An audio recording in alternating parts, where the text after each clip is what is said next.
Welcome back to the Northern Steel Podcast. I am your host, Dominic. This is, as always, my brother Chris. And this is episode 17. 17, baby. Good old Mike Wallace, good old Eli Rogers. That's the only two numbers I can name right now. 17. Welcome.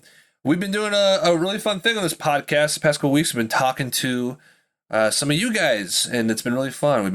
We talked to Charlie from London. We talked to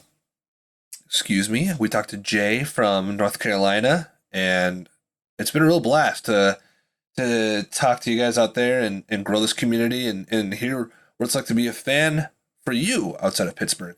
What we're going to do, actually, is we're going to take a little bit of a break from that this week because, as you know, it's a holiday weekend. Happy 4th.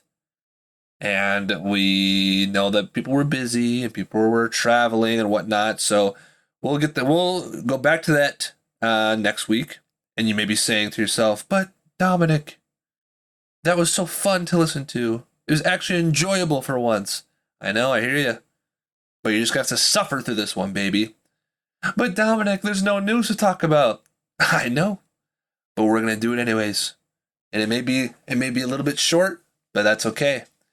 But you know what? There actually is news to talk about, Chris. Right away, right off the bat. The news to talk about is today, Baker Mayfield traded from the Browns to the Panthers. Finally. Yeah, no, seriously. This has been... I feel like I'm still working on the transitions on when you're done talking and when I can start. Oh my gosh, I feel like my mic is so loud. So really big news today with the Baker Mayfield being traded over to the Carolina Panthers, and for what a steal that was. You know, I believe it was for a compensatory 5th round pick. And that was it, I believe, wasn't it? Potential 4th rounder, depending on how he plays or how much he plays, I think. Yeah, that was absolutely wild. So, I mean, first off, good for you, Baker. You know, it's something that you and I said from the very beginning. Baker was never the issue of what we had a problem with in Cleveland, you know, and it's hard to see kind of how Cleveland fans have reacted to this whole thing, you know, because he was the first quarterback to get the Browns to the playoffs in a number of years. And not only that, but get the first win since, I believe, 94. Like, they just kind of took what he had and they said, hey, we have Deshaun Watson now. And they just kind of threw him to the side, which, I mean, gosh, speaks volumes about the Browns and their organization and their fans. It's just, you know, I think this is a win for the Panthers. I think it's a win for Baker.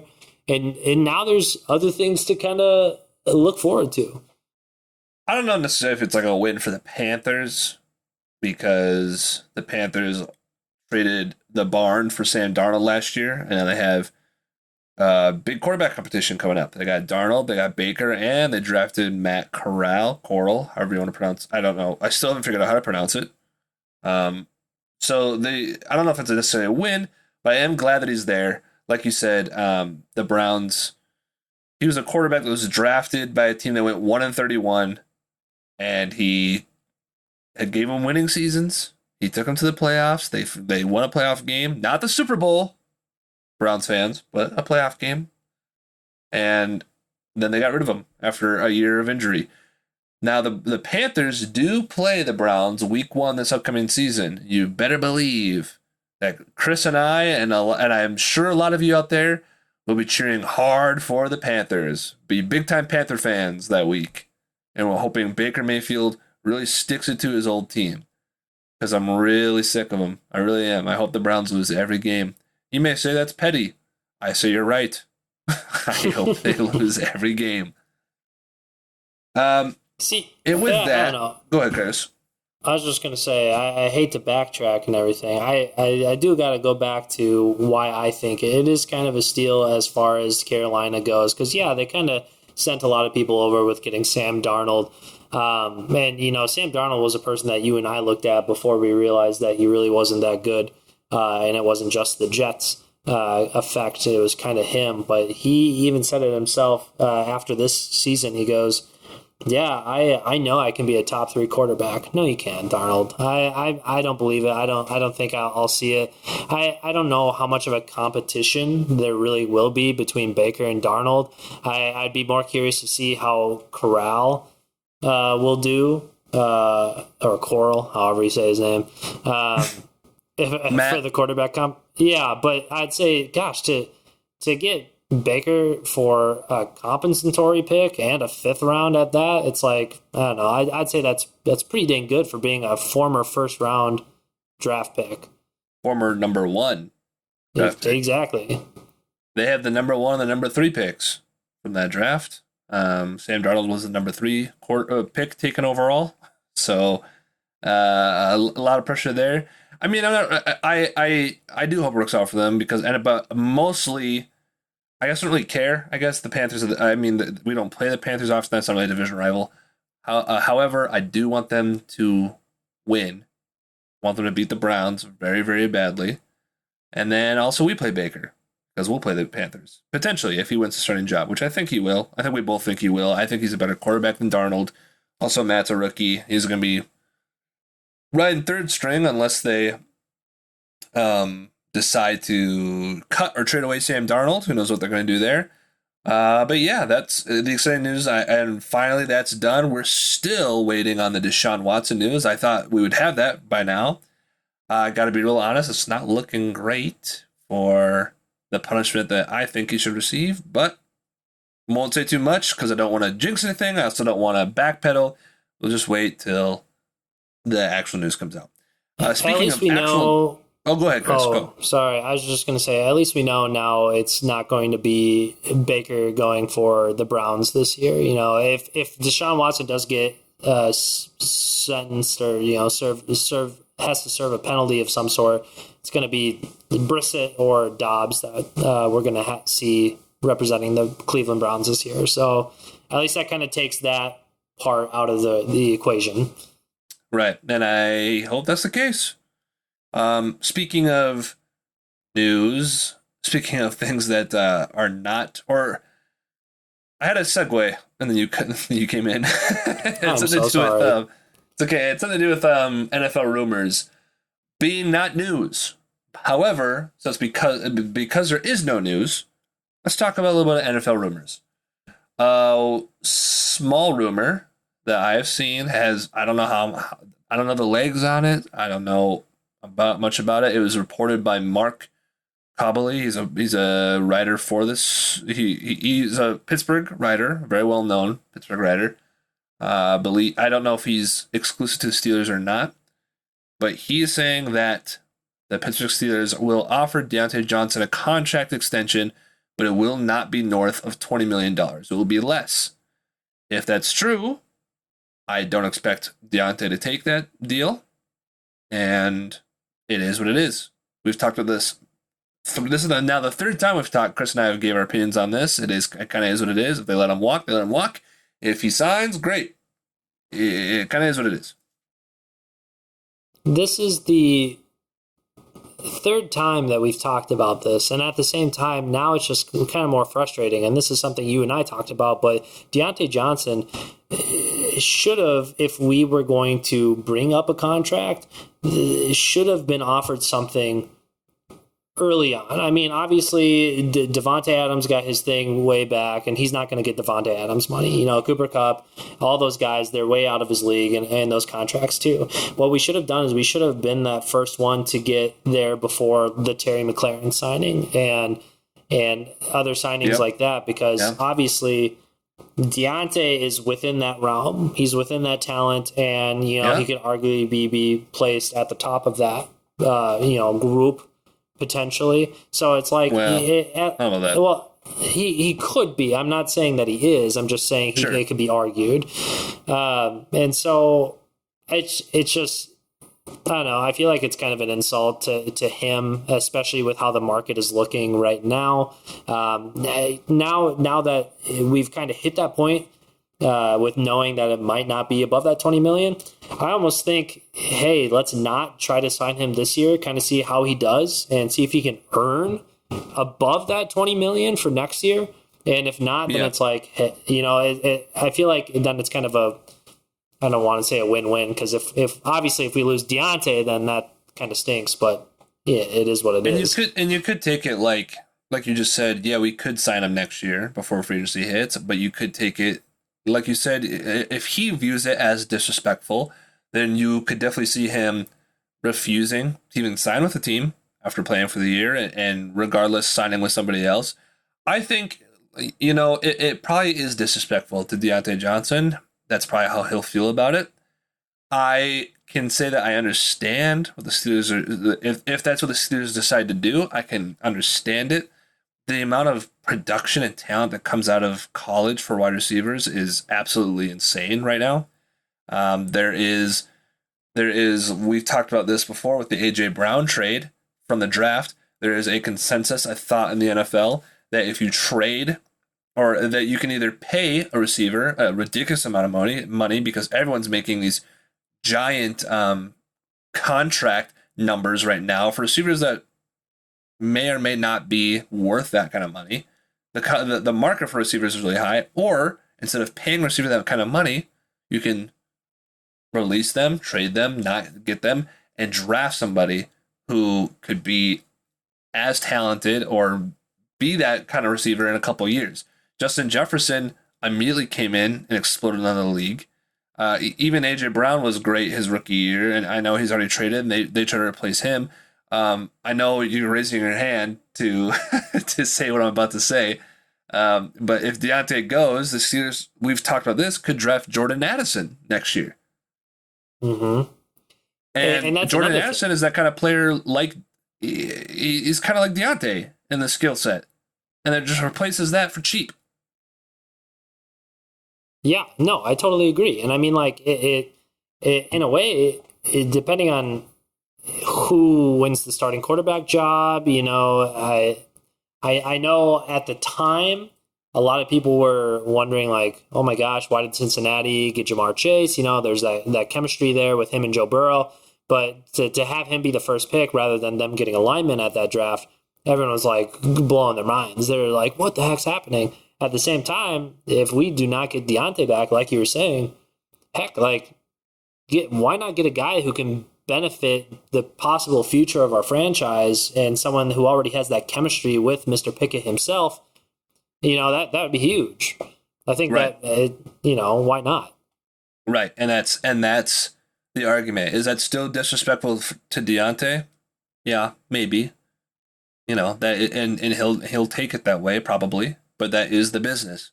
And if you don't want to pay Deontay 20 plus, that is an option to go after Jordan next year, to go after Addison. Now you may be saying, well, we'd have to be, at least top 15 in the draft to get Jordan Addison. I don't know. You never know what's going to happen.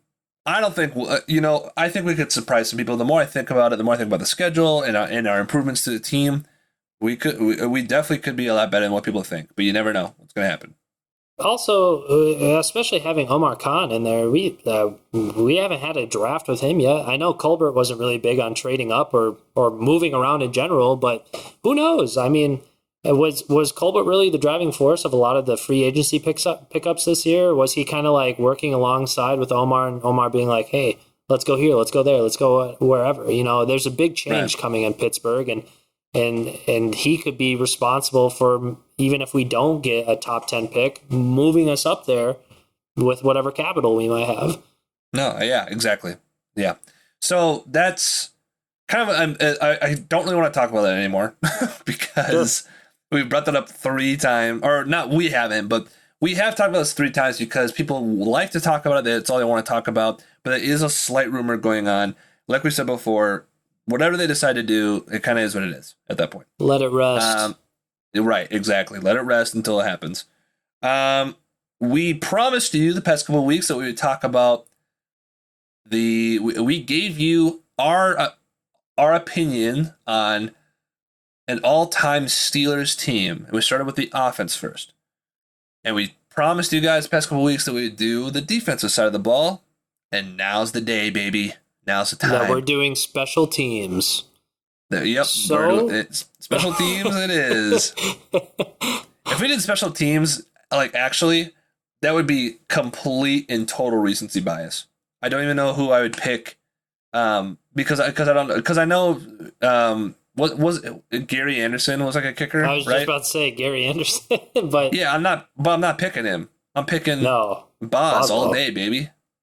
I'm picking Boz, and if I'm not picking Boz, Jeff Reed's a close second. And if we're doing punters, who was our punter in the 05 season? That guy was a beast. Chris Gardocki. Yeah, Chris Gardocki, bro. Come on. Him or Sepulveda, who played like 6 games because he's always hurt. That guy was a beast. He was. But we're not talking about special teams, obviously. We're talking about the defense. And it's time to give you an all-time list of defense, and that, too, will probably include some recency bias, but that's okay. So, on the defensive line, should I say some names, and then you want to say who else you'd put on it if you don't agree, Chris? Sure.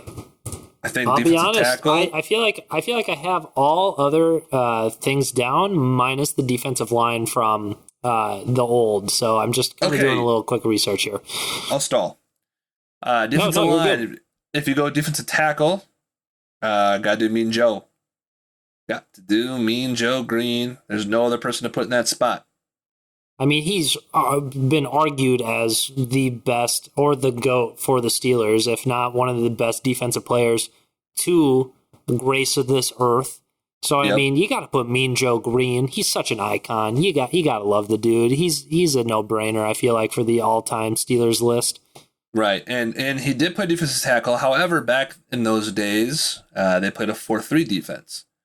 So there was also another tackle. So you can look at either ways. I think Chris and I will kind of switch between a 4-3 and a 3-4 mindset based on the players that we're thinking of. Mean Joe for sure is a defensive tackle. If you want to give a nose tackle position, I got to go with my boy Casey. Dude, there's no other way. Yeah, Big Snack. Is that his name? Big Snack? Is that his nickname or Big Lunch? Big Snack. I think it is. No, dude, he's just a large piece of ham. That's all I know. He's literally a big dude. Yeah, Casey Hampton, man, just plugged up holes. He was a beast, man. He was a complete beast for nose tackle there. Mm-hmm. For rest of the defensive line, right end, left end, I know it's probably pretty easy to go with the Steel Curtain and the rest of those guys there. I think, and maybe you'll say it's recency bias, but I don't think it is. I think he's proved himself to be atop of the Steeler greats. He's consistently gotten better with age. He is, fifth or sixth on the all-time sack list, and he's still playing. He's going to keep rising on it, and that's Cam Hayward. And he deserves to be on this list, I think. Yes, sir. I mean, Cam, like you just said, the dude only has gotten better with age. Seriously, he makes his presence known, and he's just, oh gosh, he's scary. I wouldn't want to line up against him. So he's got to be up there. Obviously, there's some other good names up there too, but I'd at least say, wait, are we doing 2 defensive ends? Yep. Yeah. Left end and a right end. All right, never mind. I'll stop with what I'm saying because I was going to be like, and that's it. But no, I mean, you could say like other names because like I personally like here's a great name that I wouldn't put on the list, but a great defensive lineman, like a phenomenal defensive lineman, is Aaron Smith, who we've talked about. That is true. I mean, Aaron Smith was someone that we first started watching football around, and he's an absolute animal, and it was a joy watching him play. I mean, he'd definitely be a great honorable mention for sure. Another beast, an honorable mention beast, 7th round pick, Brett Kiesel. Kiesel the Diesel. Man out of BYU, I believe. He was really, really good for his 7th round value pick there. But besides Cam Hayward, I think now you go back to the Steel Curtain days, and I think I'm going to pick L.C. Greenwood, who played alongside me and Joe.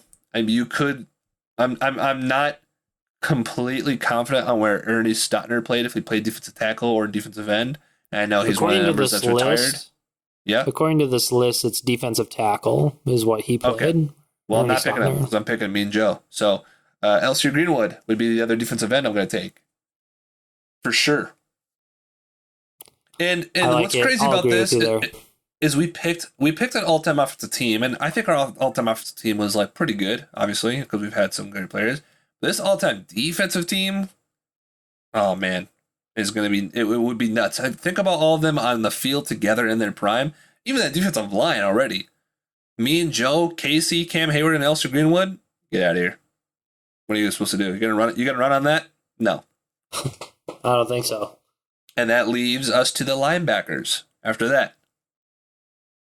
Okay, this is where. All right. Actually, you know what? Before we go to linebackers, let me go because I think let's do linebackers last because I think it's potentially the most controversial. Potentially, cornerbacks, CBs is going to be the next easiest, and you get two. And it's going to be Rod and Mel. Mm-hmm. Do we even have to take more than 3 seconds answering this? Right, exactly. Obviously you have Mel Blount, who has a damn rule made after him, and he's a Hall of Famer, so good. Everyone knows who Mel Blount is. And then Rod Woodson has been, talked about as one of the best, to ever play the cornerback. His name is so highly regarded, and dude, he's on the NFL all-time team. Like, how do you not? And so is Mel Blount, actually. So yeah, I think that speaks for itself, realistically. And I think what we're going to do is we're just going to do 2 cornerbacks for this all-time team. I think it's fun to think about what a slot cornerback would look like on an all-time team. And I have some like crazy ones for you because I think if you wanted to go by like best cornerbacks, right, that the Steelers have ever had, you could say, let's have Ike Taylor in the slot, or let's have Joe Hayden in the slot. I kind of want to go like in my head, this isn't like official. I'm not really picking a slot cornerback for the team. I'm just saying in my head, I kind of want to go with like William Gay because he had 6 returns like with Rod Woodson. Even though he wasn't as good in the slot, he was way better as a perimeter defender.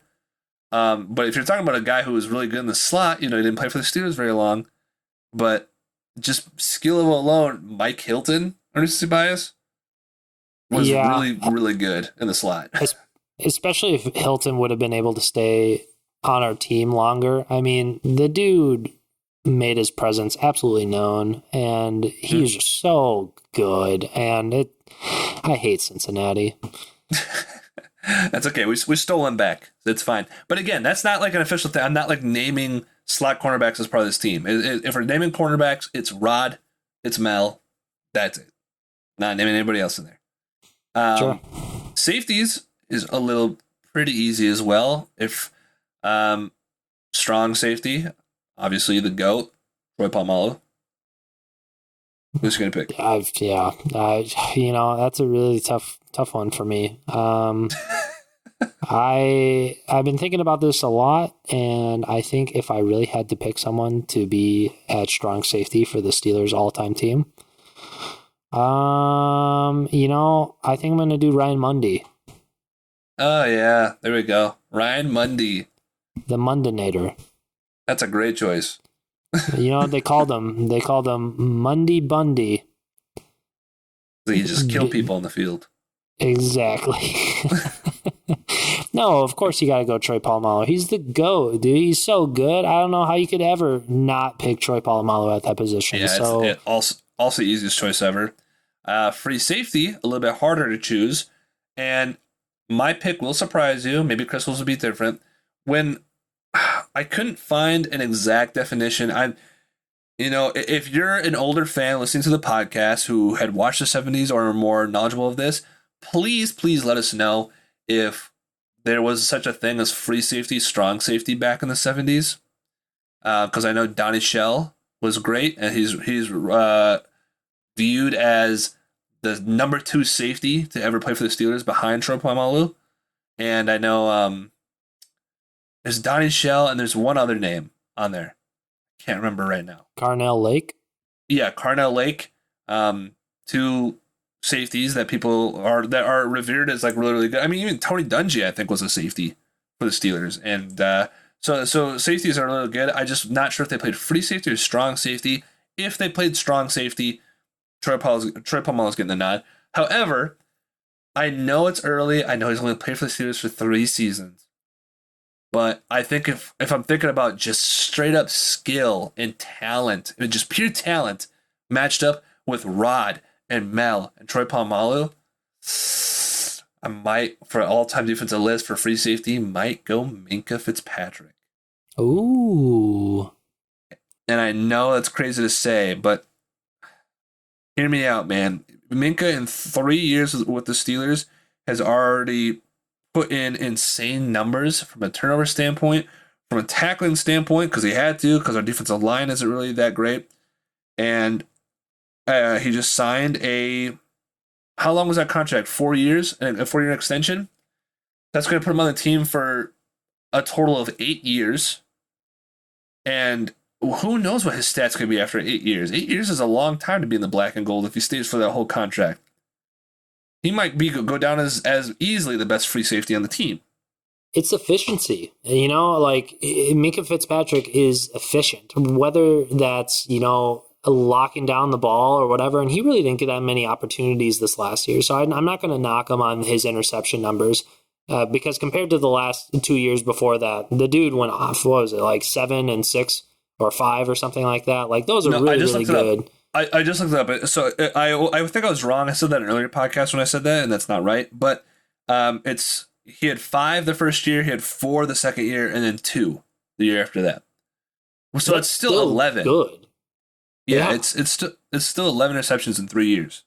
And like I was going to say too, he didn't really get the nod as much this last year. But like, how could you when our run defense was so bad? Of course, he's going to have to be utilized in that run game more. And God, talk about efficient in the run game too. Like, I always knew that when every team broke for 20 plus yards against us, because it was just bound to happen, at least I kind of felt confident that he wouldn't go further than that because we had Minkah Fitzpatrick in the backfield. The dude set records, team records for tackles by a safety on our team. Like he's one of the top ones ever, isn't he? Isn't that what you found out too? It's like top 10 defensive backs for tackles in a year. He had 124 last year, which is absolutely nuts. God, which is crazy. And you think about Troy, and like Troy was really good at tackling, so I felt confident with him. But like all of our other safeties ever, or even defensive backs, all they ever wanted to do is lay down the hit. And this is not to bash Ryan Clark. I love Ryan Clark and everything.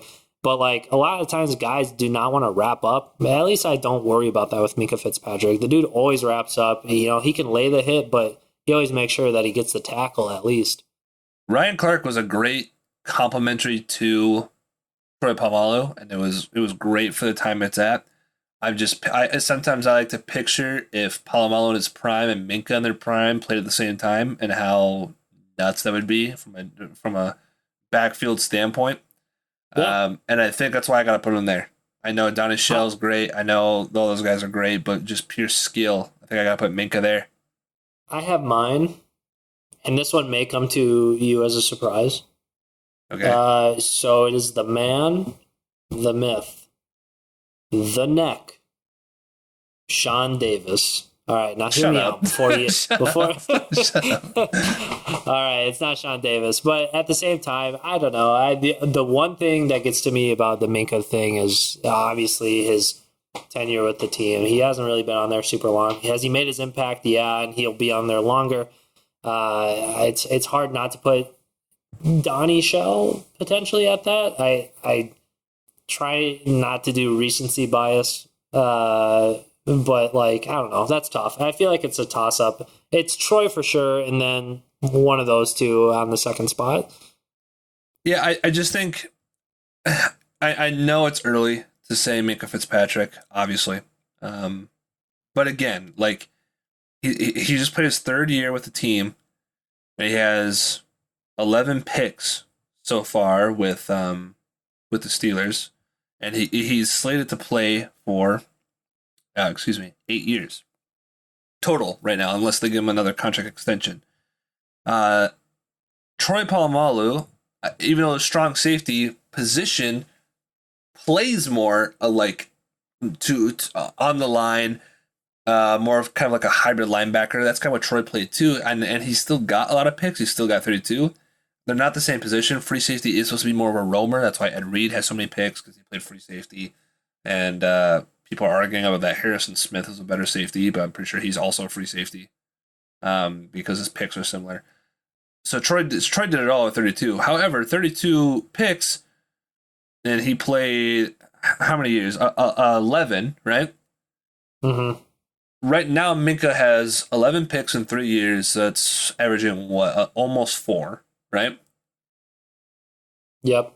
Even if you want to say 3, you could give him 3 over the next 5 years. It's 15. He's looking at 26 picks in 8 years.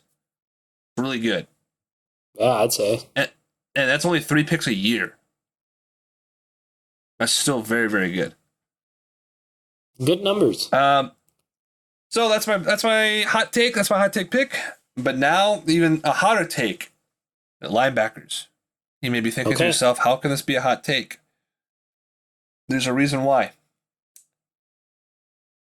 I think inside linebacker first, you got to go with Lambert. Okay? Got to go Jack Lambert, obviously. Now, here's what gets tricky. Jack Lambert and the 70s Steelers played a 4-3. So, Jack Ham played outside linebacker. But the Steelers now play a 3-4. So there's 2 middle linebackers and 2 outside linebackers. Depends on which way you want to look at this, okay? If I'm going my outside linebackers, Chris, I think based on production and disruptionness and intensity and everything, I think got to be TJ Watt and James Harrison. Mm-hmm. Because they'd be monsters together. Now, Jack Ham is an outside linebacker. And it might seem blasphemous to put him not on that list, on outside linebacker. But if we're going 3-4, I feel like I got to move Jack Ham inside and have Lambert and Ham inside. I mean, Jack Ham had like 32 picks as an outside linebacker. The dude can cover. If you're going with a 3-4, if you got Harrison and Watt rushing from the outside and Lambert and Ham in the middle and Ham's roaming, I mean, I don't know what else you could do there. Right. That's insane. Yeah, it's very situational, exactly like you were saying. And I know we talked about this earlier, but looking at it from the 3-4 of what we're in now, you got to put Ham into that middle slot. So it's got to be both Jacks, and then Harrison and Watt. Watt is. It's hard to put anyone else in that position. As I know, he's only been on the team for 5 years, but at the same time, the dude's literally going to break the sack record within 5.5 seasons. So I mean, you got to put him on the outside spot. However, now I'm going to be a little controversial and say if you do go off of that, only 3 linebackers, and you have the middle and then 2 outsides. I'm going to go Jack in the middle, like Lambert. I'm going to go Jack in the middle, Lambert, and then I'm going to go TJ. And then just because if I had to go that third on the outside, I have to go Ham just because I know, Harrison was that presence and that blitzing force on the outside. But if that's what he's technically listed as was the outside, then my hands are tied and I got to put Ham in that position over Harrison. And I know if you're fans and you know the 70 Steelers well, you may be hating me for what I'm about to say. But if that's the case, I can't put Ham above Harrison with the way the NFL's played right now, because he wasn't a pass rusher. He was a solid run defender, and he also got an insane amount of picks as an outside linebacker. But he had I looked up earlier, and his sack number is obviously very low as an outside linebacker. He's not rushing the quarterback. He's not causing disruption. So I would have to still put Harrison because of the disruption he caused, the forced fumbles he caused, the sacks he caused, came up in big-time moments, and him paired up with TJ, any opposing team's left tackles, you're done. What do you do? Mm-hmm. Especially with that line, especially with the line that we made, too, with Cam Hayward, Mean Joe, Elster, like all of those guys attacking the front of the line, and then you're going one-on-one? against Harrison in his prime and TJ Watt in their prime, are you getting the ball off ever? No. No, you're not. No. And that's why I think if you go 3-4, I don't want to pick another true middle linebacker. I would rather move Jack Ham there. If I want to pick another true middle linebacker, I mean, you have very, very solid players like James Ferrier and Lawrence Timmons, who was a solid player. And wasn't Kirkland an inside linebacker? Didn't we find that out? We looked that up, right? Potentially? I think so. Yeah, and Kirkland is a great inside linebacker. Yeah, I know I've talked about this a lot, about putting the best skill player out there and the best talent. And I know it's a tragedy, but like Shazier, I think, had the makings to be one of the great Steeler linebackers they've ever had. I'm not putting him above Lambert. I'm not putting him above Ham. But I think he had the makings to become that. And just based on skill of with his speed and how he could pick the ball off and sack, like maybe you could put him there too. But I don't think I can put any of them over Ham and just by moving him inside. Mm-hmm. And I think if you're looking at the defense as a whole, with those guys on the line, Harrison and Watt on the outside, Lambert and Ham in the middle at linebackers, Minka, Troy, Rod, Mel Blount, you're not scoring ever. I mean, gosh, that defense is letting up 2-point-something points per game because it's only going to be a field goal or nothing. So, I mean... Yeah. You're not scoring on them ever. That's just it. And that's our all time. Go ahead, man. I was just going to say, although it would be nice to have a player like Ham on nowadays Steelers for that middle linebacker, because, God, could we use a linebacker that can cover? So I'd 100% take that. But, yeah, go on. Wrap it up. Yeah, that's our choice on a Steelers all-time defensive team. If you have a different opinion, please let us know. DM us. We're on Twitter at the Northern Steel Podcast. You can message us on Instagram, on TikTok, on YouTube. Don't know why you message us on YouTube, but hey, you know what? If that's your thing, do it up. Speaking of, I know it's a little shorter podcast, but Chris and I talked about this earlier today, and one quick little segue before we end the podcast, or one little quick segment to talk about, rather, is preseason is coming up. There's not a lot going on right now. We're waiting for the end of July for training camp to start. We're going to see, we're going to hear so much news from the great Twitter pages of Alex Kozora and others, and Nick Farabaugh, about their reports about how players are doing, and we're going to get to see training camp videos about how players are doing, and that's going to be very exciting. And then preseason is going to start. The thing about preseason is we will be talking about the Steelers games, of course. There's so many players to watch. But, man, we're just excited for football to be back. And there's so many great, like, we're just football fans. And there's so many things to watch during the preseason. And Chris and I were kind of talking about that. Don't you agree, Chris? It's just exciting to have football back.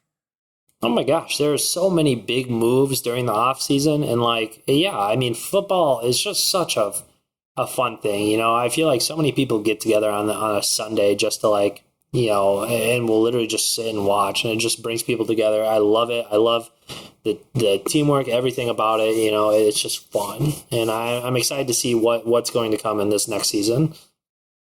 And just to give you guys a little insight of what me and Chris are going to be looking at, I mean, obviously we can't watch every game, you know, but Chris and I were kind of talking about earlier, and if we skip the Hall of Fame game because nobody plays in that besides a bunch of fourth stringers, if you go into the first week of the preseason, every game's got something exciting to watch if you're a football fan.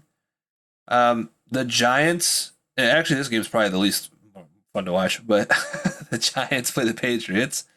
Don't really care too much about the Patriots, but the Giants got Kayvon Thibodeau, and they got a great lineman. I don't know if Saquon's going to play. He's got a big injury history. I doubt it, but seeing Saquon potentially playing with a better line could be exciting. Kayvon playing could be exciting. They have a bunch of receivers. Can Daniel Jones do anything this year before they decide to move on? Who knows? Titans Ravens play, I'm mostly I don't really care about watching the Ravens because we all know what they are. How unless you could talk about the running backs that they didn't have last year. There's them that if they end up playing in the first couple of games to see how they do, how fresh they look. Tennessee, they got Malik Willis, who was rumored to go. The Steelers might draft. He was rumored to be drafted by the Steelers for a while. So he's playing. He's playing in that game in Tennessee. Like that'll be fun to watch. Speaking of the Ravens too, actually, if their defense plays, it'd be nice to see like how shut down their secondary is with Marcus Peters, Marlon Humphrey, Marcus Williams, and Kyle Hamilton. They might be nutso. So watching that game could be fun. Like I said, Malik Willis. They also drafted Hassan Haskins. I'd like to see how he does as a running back. Oh, and who's the receiver they picked up to replace A.J. Brown? Treylon Burks? Yeah, Treylon Burks. Yeah, could be exciting to see what he can do. You got the Falcons and the Lions. Falcons, you got Mariota leading the team, or Desmond Ridder. Some action there. Lions are the Lions. I'm just kidding. They have Aiden Hutchinson. They have, what's the receiver that they got? Williamson. Yep. Jamison Williams. Yeah, that one. Yeah, Jamison Williams. If he's healthy enough to play, but those can be exciting to watch. The Browns, not knowing what's going to happen with Deshaun Watson's potential punishment. Watching Josh Dobbs, yeah. But even if he gets suspended, I'm pretty sure Deshaun can play in the preseason, I think. So it might be interesting to watch that to see how they do. Hopefully not good. But to see how Deshaun would play in that kind of scenario. The Jaguars, Trevor Lawrence, seeing how he does in his second year. They got a bunch of new receivers. So see how if he can use that and get a passing game going. Travis Etienne missed the entire rookie season. Seeing how if he's good enough to play in the preseason, how that can go. Then you got the Jets and Eagles, Zach Wilson in his second year, who also they drafted Garrett Wilson. He's got a new receiver. How do those weapons look? How's that going to work out? They also drafted supposedly the best running back in the draft. How's he going to look? What's his name? It's like Breece something. Breece right? Hall. Breece Hall. Yeah, Breece Hall. Mm-hmm. So Jets got some. Actually, Jets got a bunch of good players. Sauce Gardner. Who else did they? They also got another great pick in the first round. I remember I was going nuts about it. I'm trying to think. Oh, it wasn't it. It was Oh, they got the Jermaine Johnson. Yeah, Jermaine Johnson. They got a bunch. They got a bunch of like really, really solid rookies to kind of watch out for in that preseason game. That'd be really fun. The Eagles, if their first team offense is actually out there playing, they got A.J. Brown, Devontae Smith, Jalen Hurts. How does that look? How does that situation look for them as a first team offense? Cardinals, not much there personally for me, except for I was a big fan of Zayvon Collins coming out, and he had a okay year. I would like to see how he does, if he can improve on his rookie year and just get better in general. Then you got the Bengals. Not really much there. We kind of know who they are. Are they still good? Probably. If their first team offense plays, it's seeing how they do. Packers don't really care too much about, except if you want to see how Jordan Love does. He could be a potential trade candidate at some point, maybe this year. They play the 49ers. Trey Lance, his time to shine. That'd be a fun game to watch if he gets a lot of snaps in that game. You got the Panthers, we just talked about. Their big quarterback competition. So seeing Sam Darnold play, Baker Mayfield play, Matt Corral play. Do they still have PJ Walker? What if he beats everybody out? Watching them play a game. They play the Commanders. Carson Wentz, is he going to play the first snaps? Watching him in a new team. They have Terry McLaurin. Jahan Dotson, like you said. That could be a way better offense than what it could be if Carson Wentz can get it going. The Chiefs, basically just for Juju. See how Juju does with the Chiefs. Should be doing good. Rest in peace. Miss that man. The Bears, Justin Fields in his second year. How's that going to go? The Colts. He probably won't play because he's an old veteran, but Matt Ryan is on the Colts now. What does that situation look like? The Bills don't care because they're good, and I don't think they got anybody better. So, then our game. I mean, I don't need to give you the list. We'll go through it as it gets closer, but there's a buttload of guys. It's really exciting. We had a really fun offseason. There's a buttload of guys to watch for the Steelers game. So many people. Excited. The Dolphins, they got a bunch of new guys on offense. What does that look like? Tyreek, Jalen, Tua. Buccaneers, who cares? I mean, there's not really much to say about the Buccaneers. I guess if you want to watch Kyle Trask, but that's not really. I'm not going to really break my back trying to watch that game. The Saints got some new guys. They have a good receiving tandem if they all play. Michael Thomas is still recovering from his ovaries. There's Jarvis Landry, and there is Chris Olave, correct? Mm-hmm. If all those receivers play at once, what does that look like? Texans have, what's his name? Davis Mills? Davis Mills. The neck. He's got a long neck. That's all I know about the Texans. Look out for that. You got the Cowboys. I don't really care much about them besides, I guess, does Micah Parsons continue on the track that he was on? And James Washington, maybe watching some of that just to see him catch some balls. I still like James. Broncos, I don't know if he'll play the first season, but Russell Wilson playing with a new offense. That's going to be exciting to watch. I want to see. I'd watch a series of that for sure. Rams and Chargers, I don't really care about those games because I don't think they got anybody new. We kind of know how they play. It is what it is. That's fine, though. And then Vikings and Raiders. Raiders, Devontae Adams, of course. They got some other additions as well to keep up with the AFC West. I don't remember all of them right now, but Devontae Adams was the biggest one. And the Vikings, can Kirk play past a mediocre level? Maybe, maybe not. Who knows? But the NFL, man, it's exciting. And, it's going to be... I know it's preseason, but I'm definitely going to be full force on watching to make sure I see a couple of those series to see how those players do. Yeah, and we'll definitely try to keep up with highlights and everything. Obviously, big time reporting for the Steelers, but at the same time, we just love football. We want to make sure that we can get the inside with everyone, kind of see how everyone's faring, and we're just kind of excited to see how the preseason plays out and what's going to happen. So, yeah, and with that, we will let you go. We actually found some things to talk about, so thank you for listening to the Northern Show podcast. My name is Dominic. This is Chris. You can follow us on Twitter, Instagram, TikTok, YouTube, no,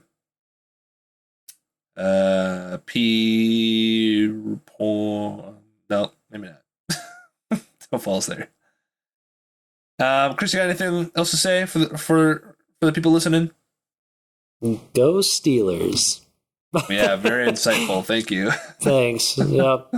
All right, we'll see you guys next week. We're going to get back to talking to you guys about your fandom as we inch closer to training camp. Peace. Peace out.